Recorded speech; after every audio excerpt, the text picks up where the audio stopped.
नमस्कार। देवरिया की आवाज रेडियो केसरी से प्रस्तुत है स्थानीय हालचाल। पहले मुख्य हालचाल। एक दिवसीय रोजगार मेला का हो रहा है आयोजन। दिवंगत अग्निवीर जवान को जिला पदाधिकारी ने दी श्रद्धांजलि। 7 केंद्रों पर होगी संस्कृत बोर्ड की परीक्षा। 160 बच्चों के स्वास्थ्य की गई जांच। शराब पीने से मना करने पर वर्दीधारी ने दुकानदार को पीटा। स्थानीय हालचाल के इस अंक के साथ मैं अनिकेत मिश्र। अब हालचाल विस्तार से। जिला सेवा योजन अधिकारी रोहन अपूर्व सिन्हा ने बताया कि 24 दिसंबर को सुबह 10 बजे से जिला सेवा योजन कार्यालय पर एक दिवसीय रोजगार मेला का आयोजन किया जा रहा है, जिसमें निजी क्षेत्र की प्रतिष्ठित टीम लीज कंपनी के द्वारा मीटर रीडर एवं मीटर इंस्टॉलर पदों पर जनपद के अभ्यर्थियों का साक्षात्कार के माध्यम से कैंपस चयन किया जाएगा। इस अवसर पर इच्छुक अभ्यर्थी जिला सेवा योजन कार्यालय से संपर्क कर इसका लाभ ले सकते हैं। उत्तर प्रदेश माध्यमिक संस्कृत शिक्षा परिषद के द्वारा आयोजित की जाने वाली बोर्ड परीक्षा के लिए 7 परीक्षा केंद्र बनाए गए हैं, जिसमें जिले के 37 विद्यालयों के उत्तर मध्यमा एवं पूर्व मध्यमा के 1519 परीक्षार्थी परीक्षा देंगे। इन परीक्षा केंद्रों का निर्धारण जनपदीय समिति द्वारा किया गया है। संस्कृत शिक्षा परिषद द्वारा वर्ष 2026 में आयोजित होने वाली बोर्ड परीक्षा के लिए जिले के 37 संस्कृत विद्यालयों के 1519 छात्रों ने आवेदन किया है। परीक्षा को लेकर जिला विद्यालय कार्यालय के द्वारा तैयारियां की जा रही हैं। अग्निवीर योजना के अंतर्गत भारतीय सेना की 15 राजपूत रेजिमेंट में सेवा दे रहे जनपद देवरिया के ग्राम खरवनिया पिंडी निवासी वीर जवान अश्विनी कुमार का उपचार के दौरान सेना के चिकित्सालय में दुखद निधन हो गया। उनके असामयिक निधन की सूचना के बाद जनपद और क्षेत्र में शोक की लहर दौड़ गई। दिवंगत जवान का पार्थिव शरीर गृह ग्राम पहुंचने पर जिलाधिकारी दिव्या मित्तल ने उनके आवास पर पहुंचकर पार्थिव शरीर पर पुष्प चक्र अर्पित करते हुए श्रद्धांजलि दी। शोक संतप्त परिजनों से मुलाकात कर गहरी संवेदना भी व्यक्त की। इस अवसर पर डीएम ने कहा कि राष्ट्र सेवा में दिवंगत जवान का योगदान सदैव स्मरणीय रहेगा। जिला प्रशासन इस कठिन समय में शोकाकुल परिवार के साथ खड़ा है। उन्होंने कहा कि शासन एवं सक्षम प्राधिकारों द्वारा निर्धारित नियमों और दिशा निर्देशों के अनुसार परिवार के हित में आवश्यक कार्रवाई समयबद्ध तरीके से की जाएगी। संबंधित अधिकारियों को इस संबंध में आवश्यक निर्देश भी दिए गए। मेहरौना घाट कस्बा में राम जानकी मार्ग पर संचालित पायनियर एकेडमी में राष्ट्रीय बाल स्वास्थ्य कार्यक्रम उत्तर प्रदेश के अंतर्गत विशेष मेडिकल चेकअप कैंप का आयोजन किया गया। इस शिविर में 3 से 9 आयु वर्ग के कुल 160 बच्चों के स्वास्थ्य की जांच की गई। कैंप का उद्घाटन विद्यालय की डायरेक्टर प्रतिभा तिवारी ने किया। उन्होंने कहा कि बच्चों का नियमित स्वास्थ्य परीक्षण न सिर्फ बीमारियों की समय पर पहचान में मदद करता है, बल्कि जांच के दौरान एक बच्चे के कान में और एक बच्चे की जीभ में स्वास्थ्य संबंधित समस्या पाई गई थी और इन्हें बेहतर उपचार के लिए आवश्यक परामर्श भी दिया गया है और अभिभावकों को भी आवश्यक दिशा निर्देश दिए गए हैं। रामपुर कारखाना क्षेत्र में शराब पीने से मना करने पर एक वर्दीधारी के द्वारा दुकानदार की पिटाई करने का मामला सामने आया है। इस मामले में दुकानदार ने पुलिस से शिकायत की है।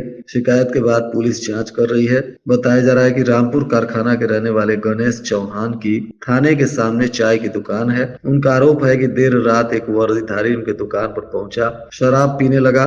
जब उन्होंने शराब पीने से मना किया तो वर्दीधारी आग बबूला हो गया और दुकानदार की पिटाई करने लगा। आरोप है कि वर्दीधारी ने जमीन पर पटक दिया और सीने पर चढ़कर चेहरे को नाखून से भी नोच लिया। शोर मचाने के बाद आसपास के लोग पहुंचे और मामले को सुलझाया।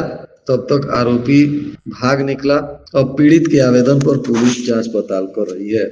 अपर जिलाधिकारी निर्वाचक रजिस्ट्रीकरण अधिकारी देवरिया ने जनपद देवरिया के समस्त तहसीलों में अवस्थित विकास खंडों के समस्त ग्राम पंचायतों के प्रादेशिक निर्वाचन क्षेत्रों के निर्वाचक गण को अवगत कराया है कि नियमावली 1994 के अनुसार निर्वाचक नामावली तैयार हो गई है और उसकी एक प्रति मेरे कार्यालय, तहसील कार्यालय, विकासखंड कार्यालय और संबंधित ग्राम पंचायत में निरीक्षण के लिए उपलब्ध है। कोई भी व्यक्ति उक्त निर्वाचक नामावली का कार्यालय समय में निरीक्षण कर सकता है।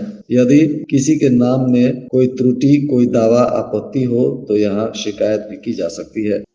जनपद में गलन भरी ठंड का कहर जारी है। लोग दिन भर कांपते और ठंड से सिकुड़ते हुए दिखाई दे रहे हैं। बताया जा रहा है कि पहाड़ों पर बर्फबारी के कारण जनपद के तमाम क्षेत्रों में गलन भरी ठंड से लोग परेशान हैं। मलेरिया उन्मूलन कार्यक्रम के तहत भलुअनी ग्राम के आयुष्मान आरोग्य मंदिर खुकुंदू में पेशेंट स्टेक होल्डर प्लेटफॉर्म के सदस्यों के सहयोग से फलेरिया मरीजों को MMDP प्रशिक्षण दिया गया।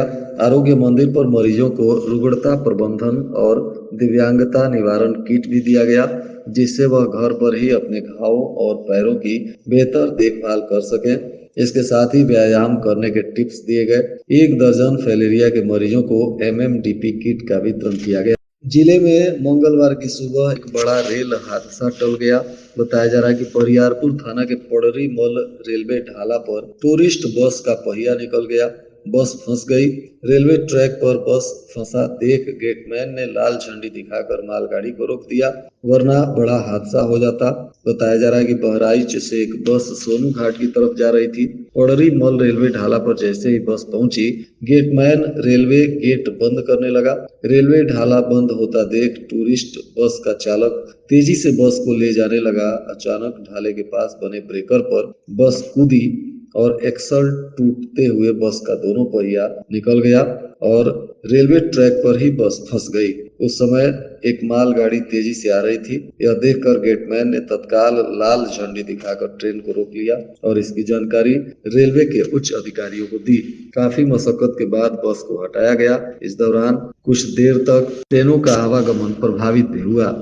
परिषदीय विद्यालयों में अध्ययनरत बच्चों के दक्षता को परखने में लापरवाही की जा रही है। स्थिति यह है कि कई विकास खंडों में शिक्षकों द्वारा 25% भी बच्चों का आकलन नहीं किया गया है।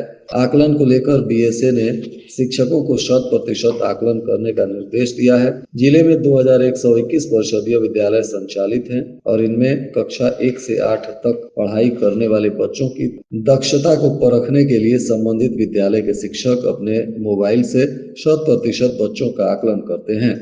जिले के बरहज नगर में एक सड़क हादसे में युवक की मौत के मामले में कथित निष्क्रियता से नाराज परिजनों और स्थानीय लोगों ने विरोध प्रदर्शन किया।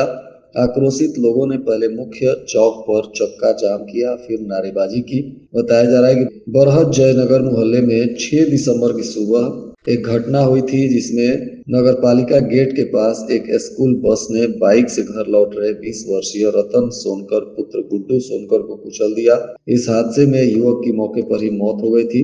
घटना के बाद परिजनों की तहरीर पर पुलिस ने बस को कब्जे में लिया, लेकिन कुछ ही देर बाद उसे छोड़ दिया गया। उस समय परिजनों के विरोध पर पुलिस ने कड़ी कार्रवाई का भरोसा देकर मामला शांत करा दिया था। अब पुलिस की कार्रवाई से असंतुष्ट होकर परिजन और उनके समर्थकों ने विरोध प्रदर्शन किया है। हालांकि पुलिस ने समझा बुझाकर उचित कार्रवाई का भरोसा दिलाते हुए प्रदर्शन को फिलहाल शांत कराया। सलेमपुर के खुखुंदू थाना क्षेत्र के परसिया भंडारी गांव में संपत्ति के बंटवारे को लेकर हुए विवाद में एक दंपत्ति को उनके पटीदारों ने पीटकर घायल कर दिया, जिनका इलाज सरकारी अस्पताल में चल रहा है। इस मामले में पीड़ित दंपत्ति ने वाराणसी के BHU से दवा कराने की बात कही। पुलिस को आवेदन दिया है। पीड़ित दुर्गावती देवी पत्नी विजय यादव के आवेदन पर अब पुलिस मामले की तफ्तीश कर रही है। सलेमपुर कोतवाली थाना क्षेत्र के रजडीहा गांव स्थित मां कामाख्या मंदिर में भी बीती रात लाखों की चोरी की बात सामने आई है। अज्ञात चोरों ने मंदिर का ताला तोड़कर माता के स्वर्ण आभूषणों और दान पात्र सहित कीमती सामान की चोरी की है। बताया जा रहा है कि इस मामले में मंदिर के पुजारी के आवेदन पर अब पुलिस मामले की तफ्तीश में जुटी हुई है। इधर सलेमपुर नगर स्थित सोहनाग मोड़ पर बांग्लादेश में हिंदू युवक दीपू चंद दास की हत्या के विरोध में स्थानीय लोगों ने प्रदर्शन किया। इस प्रदर्शन में विश्व हिंदू परिषद, बजरंग दल और दुर्गा वाहिनी जैसे संगठनों के कार्यकर्ता बड़ी संख्या में शामिल हुए। प्रदर्शनकारियों ने बांग्लादेश के खिलाफ नारेबाजी करते हुए बांग्लादेश मुर्दाबाद के नारे लगाए और घटना की कड़ी निंदा की। वक्ताओं ने कहा कि बांग्लादेश में लगातार हिंदू समुदाय को निशाना बनाया जा रहा है, वहां अल्पसंख्यक सुरक्षित नहीं है। आरोप लगाया कि बांग्लादेश की वर्तमान सरकार नेता मोहम्मद यूनुस के नेतृत्व में कानून व्यवस्था पूरी तरह से विफल हो चुकी है। और आज के मौसम का तापमान देवरिया में न्यूनतम 12 डिग्री सेल्सियस और अधिकतम 23 डिग्री सेल्सियस रहने की संभावना है। अंत में मुख्य हालचाल एक बार फिर। एक दिवसीय रोजगार मेला का हो रहा है आयोजन। दिवंगत अग्निवीर जवान को जिला पदाधिकारी ने दी श्रद्धांजलि। 7 केंद्रों पर होगी संस्कृत बोर्ड की परीक्षा। 160 बच्चों के स्वास्थ्य की गई जांच। शराब पीने से मना करने पर वर्दीधारी ने दुकानदार को पीटा। इसके साथ ही रेडियो केसरी से प्रसारित स्थानीय हालचाल का यह अंक समाप्त हुआ।